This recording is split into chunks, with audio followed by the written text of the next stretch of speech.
welcome to Get Sidetracked, and we're going to be going behind Sao Paulo ruins. So we're going to start in the front, and in the back there's these little labyrinth of kind of small makeshift houses, and I'm going to show Israel and his girlfriend as well, and I'll let him talk about his channel as well, because he promote that a little bit as well. For sure. All right, ready to go. Let's go do some exploring. Sounds good. Let's go. Okay, so welcome to Macau 2023, and we're documenting the city of Macau so you can see exactly what it looks like in 2023. Let's check everything out.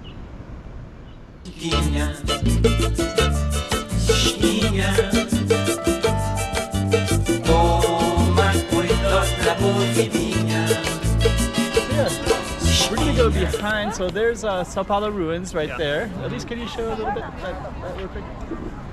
Thank you, Elise. And we're going to be going behind that, so we're going to be going around this way towards this little temple over this way. We're going to go in the back. The Nacha Temple. Yeah, the Nacha Temple. Yeah, this is actually a really nice.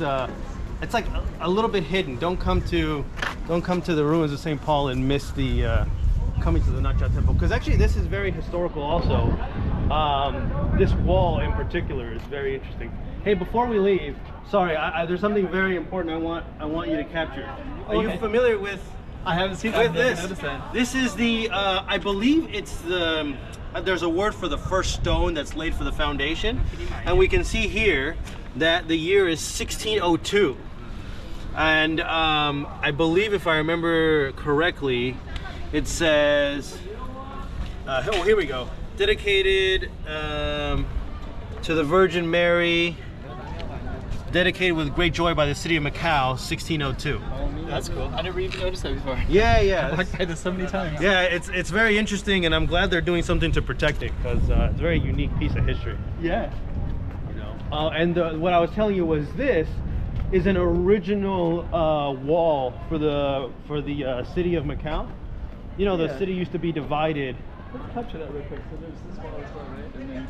Well, this wall in particular, you can see it's made from like mud and straw and rice, and so this is a very traditional wall. This is fairly original. That's why it's only around here. Oh dang! Yeah. Look at that. I just touched it, and oh yeah, don't. I better not touch that anymore. Yeah, you need to be a little careful with it. I'm surprised there's not signs that say like don't touch that, because that's the first time I've ever touched it. And there is, but oh, I think it's yeah, it's called a Chunambo wall, and Chunambo is what it's like, all the material that was used to make it. That's so dangerous. Yeah. Don't touch that wall like I did. Yeah. That was my first time I did it, and my last time. But come here, Elise, let me show you. From here, this view is incredible, because you have so many elements.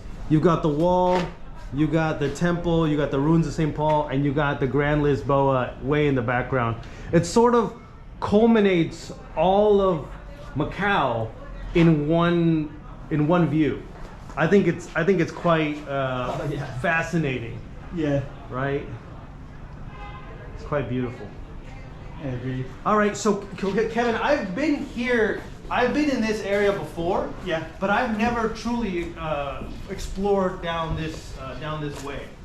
We're gonna go into like these little makeshift homes, and we're gonna take the camera with us, and I don't know what to expect, but it's like all this little labyrinth of homes without a street address. Yeah. And I think just a little bit of background. This one is Patio de Espinho, which is up there, the name of it. But this one, I was asking somebody, and they said that down there has the same name.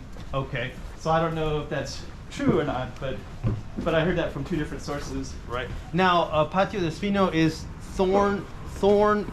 Is that Espino means? I think in Spanish means like thorn. That's interesting. So, what did you say? You sent me a message earlier. Yeah. Patio de Espino. Yeah, thorn was one of the words that I shared a message with Israel earlier from another person, and I'll just kind of sum it up a little bit here. So let me see. Thorn Courtyard. And basically, I'll just kind of read it real quick. Sao Paulo Church is dilapidated old illegal houses, and they were says there's monasteries, fruit trees, vegetables, medicinal herbs, and then basically there's a water well, which I think might be that one that's up there, I think. It might be. Yeah. But I think so. But there's but they're basically talking about the Jesuits and the Japanese that were here and they helped build the Sao Paulo wall. But anyways, nonetheless, we're gonna go over there. Yeah. So that's a little bit. Yeah, let's go over here because this looks fairly interesting.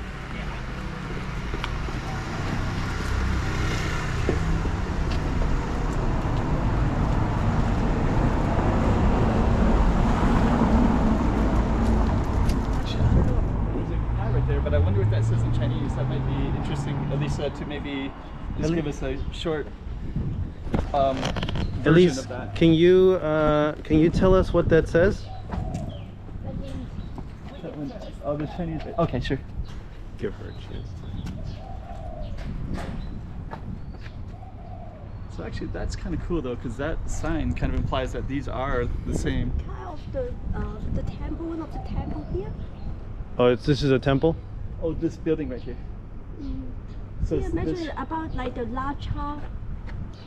Oh, this is related to the Nacha temple? Yes, related. So Elise, what does that wording say over here on this? Mention about the ruined Lacha. Oh, okay. Interesting. Is it like the office, something like that? So maybe this is Related, or Yeah. it's all one the same area? that's actually good information because that probably does imply it's the same. Yeah.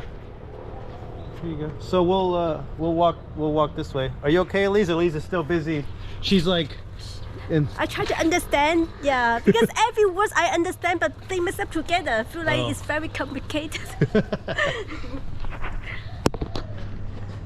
Actually, I'm gonna. Wow, can you frame the that wooden with chair. that chair, yeah.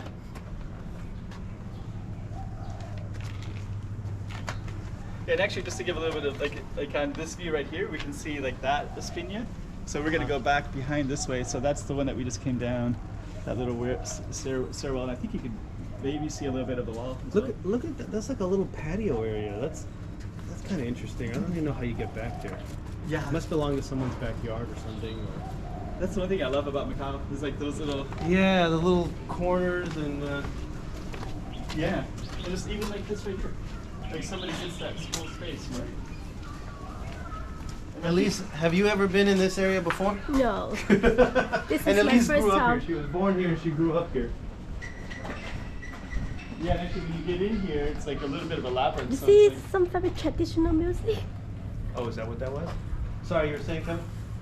but yeah, it feels like you go back in time. Like just the feeling of coming in here, like the music, the people, the clothing, like there's little shrines that we'll see up here a little bit.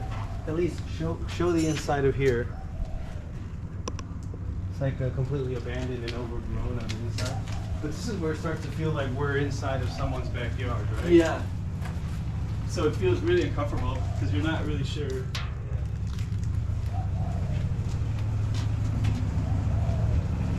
Yeah.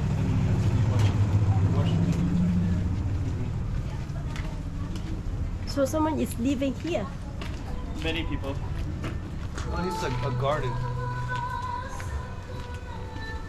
Yeah, it's like there's a. I think it goes. We'll keep kind of exploring a little bit. This is not something you see very often in Macau, a garden. Yeah, the in middle of Mandarin the city. tree. Yeah.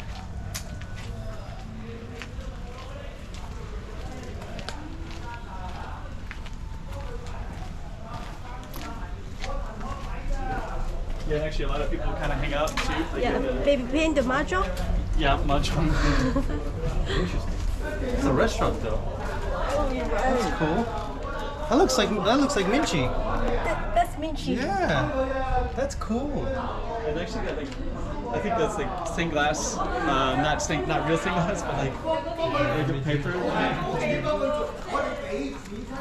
So originally when you were telling me of some of those temples, I was thinking was it this one, but it's not this one. But this one is kind of a cool one because it overlooks with an Espinho. There's somebody in it. Let's just see from that end. Maybe we can get a picture of it. We're gonna walk down anyways. But actually also too, like all these cables, you know, like you don't really see that Yeah. too many places either. Just sort of defines how old the area is. Yeah. Yeah, all these kind of makeshift. Like everything is kind of. Yeah, this is definitely not an area. I've never ventured this far into this area. Yeah, but you did a little bit? A little bit. Up until that, where we were? Yeah. Up that upper layer? Yes, but not down here. Yeah. There's a dog down in here somewhere, so...喂，嚟啊嚟啊！佢喺嗰度啊 So！we could go either way. That looks kind of interesting too, but maybe we'll walk. 我就係驚你一陣間我喺嗰度過咗，你唔知有冇話低 Are they talking about us? No, no, no, no, no. Okay. It's good to have Elise with us. So, is it like a little courtyard? Yeah, let's just step in the courtyard real quick. Oh, there's still... It really opened up, huh? That's so Yeah. funny. I never know about there's a place like this. Yeah. This is the, The Not- traditional Macau. I guess so. Yeah, I mean, this could have been like kind of typical Macau all over the place, you know, like 100 years ago or... Yeah.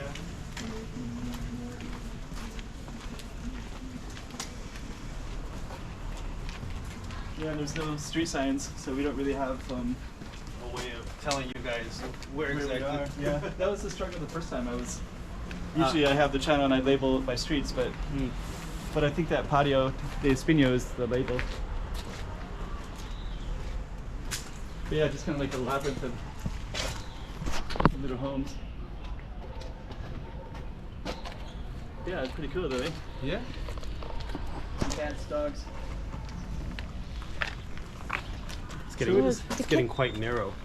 Yeah. I'm wondering if there's not, we may be at a dead end here. Could be.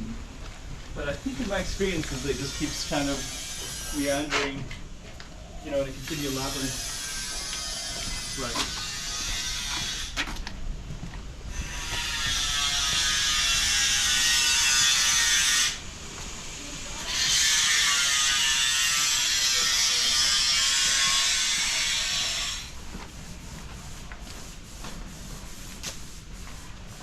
So at least what's your impressions? What do you think of this right here? What do I think? Of this home? Is it somebody's apartments here? It looks like it. Yeah, it looks kind of cool. I mean, people can perceive it different ways, but to me it's kind of interesting that they have that courtyard like that. Yeah. And the fact that they could do anything with it. I mean, they're not doing... The potential isn't there. I mean, the potential is there, but the... I think what's interesting to me is the like very traditional roof. It has that traditional like tile rooftop, but it's got to be such a unique location to live in, right? Yeah. I think most local people like Elise, they would have no desire to live in a place like this. Oh, yeah. But for me, I think it'd be kind of Amazing. cool. Yeah. Too. The most interesting thing is about, you see, very traditional, but outside with the AC. Yeah, well, that's even they need their AC. I'm sure it's got to get crazy hot. Like you're probably thinking because I'm just thinking like if this is my place, it'd be amazing for one because you know I could have a balcony, a table, Right. a chair, garden. Like I could really set it up and just kind of hang out there and have friends over. Right. Yeah. I don't know if neighbors would agree with me. But For me, it's about being really close to the really historic area. oh yeah. And like, because I like photography, so you could go during the sunrise and sunset and different types of weathers. And so that's what would be most interesting to me in being in this very local place. Yeah. Shall we continue to explore? Yeah. Yeah. Yeah, I think the first couple of times I came here was always in the evening. So I had a really funny feeling where today it's right in the middle of the day. Right. Is the sun come into this way? I think I remember like the sunset would come over that side. So I think one of the first times I came, it was like really beautiful lighting, but it was and there was people that were out in the evening as well. Look at that balcony. I think, did you film this last time? I'm not sure if you captured this one, but I didn't capture it with a focus. I mean, that's kind of interesting, right? It's just this little, you know, people have to find a way to have some breathing room, someplace maybe to smoke or, you know, to step outside their house because it's interesting. Maybe Yeah. hanging the clothes. Yeah, you gotta hang the clothes somewhere. Oh, that's probably what they probably do. It's probably what it's used for the most. But look, you're right next to your neighbor, so maybe you both come out and, you know, you're both Oh really yeah. close. You're right. Those are two different balconies. Yeah. Two different balconies? Yeah, this is Yeah. one house and this is another house. Oh, that's the place for them to communicate. Yeah. Yeah. actually, that's kind of funny because I feel like this time we kind of came through and the whole thing, where other times I think I've kind of like, it felt like more expansive because I didn't think I. Well, I think it's just the way the routes we picked. Yeah, yeah, it seemed like we kind of knew what we were doing the way we came around, I guess, perfectly, where other times I've kind of got lost in here a little bit. How do you want to, should we pause here or should we? Let's go back, let's come. What do you think about how much of the house here? How much do I think the house costs? I don't know. Houses in Macau are expensive, even for something like that. I don't know. I have an idea. If it $500,000 Hong Kong dollars? $500,000? 500,000 Hong Kong? Yeah, I think they're probably sitting in something like that, even though you wouldn't think it would be like that. Yeah, because just the land. Yeah. Right. That's the biggest thing is the land. Maybe they can build the building here. Let's come out here a little bit, and then we'll do a wrap-up conclusion. But yeah, so this was Patio de Espinho, so we kind of got around into it a little bit, and thanks for Elise for being our photographer. Welcome. Thanks for being the camera person. Yeah. So anyways, we'll probably wrap up this particular video, and then we're still gonna hang out, and we're gonna try to find some temples and some other cool stuff. So yeah. See you. Thanks, Elise. Okay, so welcome to Macau 2023, and we're documenting the city of Macau so you can see exactly what it looks like in 2023. Let's check everything out.